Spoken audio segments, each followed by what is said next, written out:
Mês de novembro é marcado por uma série de eventos promovidos pela Escola da Magistratura. Um deles discutiu as questões relacionadas ao meio ambiente em todo o Brasil. O meio ambiente foi tema de evento duplo, organizado pela Escola da Magistratura do Espírito Santo e que reuniu juristas de renome nacional e internacional no auditório da Corregedoria Geral da Justiça. O primeiro Encontro Nacional da Justiça Ambiental e o Fórum Nacional da Justiça Ambiental discutiram o futuro da proteção do meio ambiente no Brasil e o papel do Poder Judiciário. Além disso, lançaram um olhar crítico sobre a legislação desse tema no país. O direito ambiental se exercita a cada dia. Ao mesmo tempo que nós queremos o desenvolvimento do país, nós temos que proteger o nosso meio ambiente. E o tempo é diferente, né? O tempo da recuperação do patrimônio ambiental, ele é gradativo, ele é devagar e o desenvolvimento econômico exige produção. Como conciliar isso? Então, essa discussão, ela não é nova, mas ela se renova hoje com a ideia da criação de um Fórum Nacional de Juízes que trabalham com o meio ambiente. Então, essa ideia está sendo plantada. Na reunião anterior da Escola da Magistratura foi lançada essa semente. Agora, nós esperamos que nesse encontro o Fórum Nacional de Juízes do Direito Ambiental se consolide. A conferência de abertura foi ministrada pelo professor Laurent Fombustier. O francês participou do processo de constitucionalização do direito ambiental em seu país e, em sua fala, destacou a necessidade de especialização do magistrado para as questões ambientais. Como je l'ai évoqué tout à l'heure, cette spécialisation elle est nécessaire parce que les contentieux d'environnement sont très compliqués, peut-être plus compliqués que dans d'autres matières. Ele diz então que essa especialização é necessária porque os processos ambientais eles são complicados, eles são complexos, talvez mais complexos do que outros tipos de processos. Et pour que les juges ne soient pas à la merci d'un certain point de vue des parties au procès, il faut qu'ils gardent la maîtrise de l'ensemble des éléments. Para que o juiz não fique à mercê das partes, né, de certa forma, e que ele consiga compreender, ter toda a compreensão dos verdadeiros problemas que são postos nos processos. Et je dirais, pour condenser le propos, que celui qui a la connaissance garde le pouvoir. Ele diz, para resumir, quem tem o conhecimento tem o poder. A realidade brasileira também foi pauta de análise pelo desembargador federal aposentado Vladimir Passos de Freitas, que falou sobre a dura posição do magistrado frente a essas questões. O juiz se coloca como parte e como julgador ao mesmo tempo. Como parte porque ele, como cidadão, está envolvido na questão ambiental. Sofre todos os efeitos e seus filhos sofrerão se não for bem tratada. Como julgador, ele tem o dever da imparcialidade, de examinar tudo com muita equidistância. Mas não uma equidistância neutra total, é uma equidistância participativa, consciente acima de tudo, consciente do problema. Ele tem que estar sempre atento ao que está acontecendo, lendo, ouvindo, assistindo palestras para compreender o problema. O duplo encontro foi palco para a criação do Fórum da Justiça Ambiental, organismo de estudo, pesquisa e debate. Eu acho que, além de nós termos uma legislação forte, nós temos que ter uma conscientização mais forte ainda. Temos que olhar para o nosso caboclo, para o nosso índio, não é? Para a nossa população, para inseri-la, para mostrar a ela. O governo do Estado do Espírito Santo tem um programa de motivação das pessoas no sentido de preservar o meio ambiente, até com concessão de uma ajuda financeira. Eu acho que esse é o grande caminho. O caminho não é aumentar o tamanho dos presídios. O caminho é aumentar o tamanho da conscientização de cada brasileiro e saber que planeta degradado é planeta sem futuro. Ainda na Corregedoria, a Escola da Magistratura realiza o 4º curso de Jurisdição e Psicanálise. O evento, voltado para magistrados, contou com a presença de vários palestrantes de renome nacional. Mais de 40 magistrados de todo o país reunidos em Vitória para o 4º curso sobre Jurisdição e Psicanálise. Este ano, a Escola Nacional da Magistratura preparou uma série de palestras sobre o uso de drogas e suas consequências, sempre com foco na atividade jurisdicional e a contribuição dos estudos da psicanálise. A justiça, ainda que a gente não faça questão de perceber, ou a gente não tenha muito que ver, tudo que por onde transitamos na justiça envolve questões que diretamente dizem respeito à matéria que toca com a teoria psicanalítica. Logo, hoje não tem mais espaço nenhum para que se possa fazer direito corretamente e de uma forma satisfatória, deixando de fora aquilo que todo o campo da psicanálise tem para oferecer. É injustificável que nós hoje, em bom espaço, continuemos a imaginar que são questões completamente separadas. O curso, com duração de 3 dias, aconteceu no auditório da Escola da Magistratura do Espírito Santo e trouxe o diretor-presidente da ENM, desembargador Roberto Barcelar, para a abertura. Uma das palestras discutiu a busca pela satisfação por parte da população brasileira e como o magistrado se posiciona nesses casos. Direito está sendo trabalhado como um remédio para o mal-estar. Se eu tenho algum problema, eu vou recorrer ao juiz muito antes de buscar outro tipo de implicação. Vamos ver, o juiz que vai ter que dar resposta, tem que internar meu filho, que é uma pessoa que está fazendo uso abusivo de certa substância e está me causando problema. Então o juiz diz isso. Se eu não tenho filho, eu tenho direito ao filho. Se eu não tenho alguma questão, se alguma coisa me falta, um caso que eu acho emblemático, que nós concedemos o direito de petição, inclusive a um menino que padecia de falta de amor paterno. Em situações como a apresentada pela professora da Universidade Federal de Santa Catarina, a psicanálise possibilita a interlocução e a reflexão com a área do direito. Refletir seriamente sobre o papel e sobre o que é o direito, por exemplo, na nossa sociedade. Que função é a função do direito? O que deve fazer o magistrado? Isso eu acho fundamental. Voltar a dar a voz ao magistrado, para que ele possa também dizer da sua função.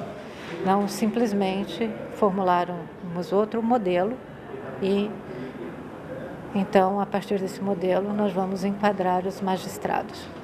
Mais um curso voltado para o aperfeiçoamento da magistratura. Dessa vez, o módulo de jurisprudência do STJ. A Escola da Magistratura do Espírito Santo inaugura uma série de estudos sobre jurisprudência e nesse primeiro encontro, o Tribunal de Justiça Capixaba recebe o ministro Ricardo Vilas Boas Cueva. Ministro, o senhor discutiu aqui a questão da jurisprudência, mas antes eu queria que o senhor falasse sobre essa questão do aperfeiçoamento para a classe dos magistrados. Isso é um comando constitucional, é importante que nós sempre tenhamos tempo para discutir a evolução da jurisprudência, como é que são feitas as decisões, e não apenas em Brasília, mas nos lugares onde os juízes trabalham. A preocupação no desenvolvimento das escolas da magistratura é sempre presente para o STJ, para as escolas locais da magistratura, e é uma honra estar aqui, podendo discutir com os colegas do Estado do Espírito Santo alguns temas importantes. E qual foi o ponto que o senhor destacaria aqui dessa discussão? Eu hoje falei sobre o direito à autodeterminação informativa e a proteção da vida privada, da intimidade, do sigilo de dados. Isso envolve alguns aspectos importantes da relação do indivíduo com o Estado, mas também do indivíduo com os provedores de informação, com a internet, do consumidor em relação a instituições financeiras, por exemplo. Isso acaba por gerar alguns questionamentos interessantes, porque nem sempre todas essas questões estão tratadas em lei e a evolução jurisprudencial vai procurando, então, preencher algumas lacunas.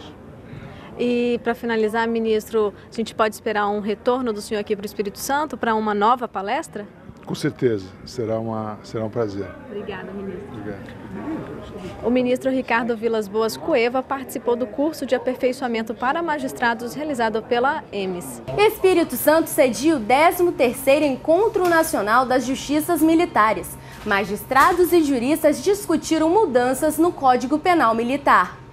Durante 3 dias, juízes de direito, promotores de justiça, advogados, defensores públicos, estudantes e militares das corporações de todo o Brasil estiveram reunidos para discutir os mais variados temas que envolvem direito, forças armadas e forças auxiliares. É um evento que já vem sendo feito há bastante tempo, esse é o 13º, em que a gente procura sempre discutir. Como é um ramo muito especializado do direito, nós temos poucas pessoas ou colegas com quem trocar ideias.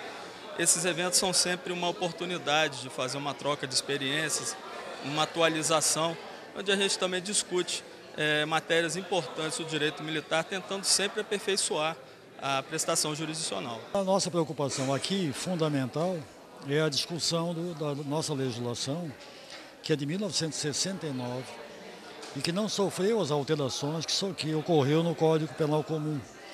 Então, um dos temas centrais aqui da discussão é exatamente essa questão, a necessidade urgente de se fazer uma adequação, uma atualização da legislação penal e processual penal militar. Uma das questões que mais chamou a atenção de quem participava do encontro foi sobre a reforma do Código Penal Militar, que, vale lembrar, nunca sofreu alteração desde sua implantação em 1969. Dessa forma, o painel A Reforma do Código Penal e a Necessidade de Adequação do Código Penal Militar trouxe o desembargador do Tribunal de Justiça do Rio de Janeiro para a palestra. Para o direito penal brasileiro, o Código Penal Militar ele faz parte de um subsistema, ou seja, o principal é o Código Penal. Mas você tem uma série de leis chamadas especiais ou extravagantes que cuidam de uma matéria específica. Lei de drogas, Estatuto de Desarmamento, Estatuto da Criança e do Adolescente, que tem matéria penal, e a matéria penal militar. Na verdade, chegou-se a cogitar, nesse trabalho de reforma da legislação penal, trazer a matéria penal militar para dentro do Código Penal Comum. Mas chegou-se à conclusão que não seria o melhor, depois de muitos embates, até porque o direito penal militar ele tem que tratar de maneira diferenciada o direito comum que atinge principalmente as pessoas civis, que não têm aquela formação militar, a disciplina militar, a rigidez militar. Então hoje nós procuramos trabalhar mostrando aos presentes nesse seminário como é que traçamos o projeto de código, de um novo Código Penal Comum e no que pode ser utilizado para a legislação penal militar. Veja, 69 é bem anterior à Constituição de 88. Se o próprio Código Penal já está a depender de ser revisado, porque está aquém do que a própria Constituição determinou, quanto mais o Código Penal Militar, porque o Código Penal Comum sofreu uma grande mudança em 1984. E o Código Penal Militar é de 69, quer dizer, ainda até de um outro sistema governamental no país. Então, ambos precisam de mudança, se adequarem à nova Constituição brasileira. TRT do Espírito Santo desenvolve projeto de aproximação da Justiça do Trabalho com o cidadão capixaba. Mais de 1.000 alunos. Esse foi o número de estudantes beneficiados pelo programa Trabalho, Justiça e Cidadania, que busca a democratização da justiça do trabalho, conscientizando os cidadãos sobre seus direitos e deveres. Achei bem legal, pois está ensinando a gente mais coisas sobre o governo, essas coisas, tribunal. E o que você aprendeu? Várias coisas sobre a tudo sobre justiça, segurança, saúde, trabalho. Muitas coisas. A gente fez teatro sobre maus tratos à empregada, um monte de coisa, maus tratos à criança, fizemos teatro, trabalho infantil, foi muito interessante. Lançado no Espírito Santo em 2011, o programa é desenvolvido pela Associação dos Magistrados do Trabalho em parceria com o Tribunal Regional do Trabalho do Estado e o Ministério Público do Trabalho Capixaba. Só no ano de 2013, o programa foi implantado realizado em 8 instituições municipais de ensino e contempla 5 fases. Em primeiro lugar, a preparação dos professores, que é a fase mais difícil, porque como você sabe, professores trabalham em 3, 4 lugares, né, para conseguir um salário razoável, né, decente. Então, tem que combinar o que o professor pode com os horários das pessoas que vão lá fazer a formação, que são 16 horas aula. Então, a gente forma normalmente os professores todos daquela escola e a gente vai na escola para fazer essa formação. É o que a gente tem acontecido. Depois, a gente vai lá conversar com os alunos, mostrar para eles o que é o programa, porque eles também têm que querer, né, participar do programa. Aí a gente vai mostrar o material que eles recebem, que é a camiseta, a mochila que eles recebem. Depois, enquanto o programa está, a gente faz um cronograma junto com a pedagoga e depois a gente marca um dia e vem todo mundo aqui, como você está vendo hoje. A Escola Municipal de Ensino Fundamental e Médio Rosa da Penha, de Cariacica, chegou à 3ª fase do programa com a visita à sede do TRT Espírito Santo. A primeira parada foi o plenário do tribunal, onde acontecia a sessão da primeira turma. Os alunos acompanharam os julgamentos e conheceram o trabalho realizado por desembargadores, juízes e advogados. Para a coordenadora do programa, desembargadora aposentada do TRT Capixaba, esse momento é de troca de experiências. Levar conhecimento para as pessoas, tentar levar conhecimento para as pessoas, a gente está levando para a gente também, né? E eu falei, gente, eu estou com 65 anos, estou aprendendo. A gente aprende com essa meninada, a gente se renova, né? A gente vira outro, a gente alegra, né? Olha como é bom a gente fazer isso, né? E o Repercussão da Semana termina aqui. Obrigada pela audiência e até a próxima edição. TV Justiça do Espírito Santo, cidadania e transparência para você.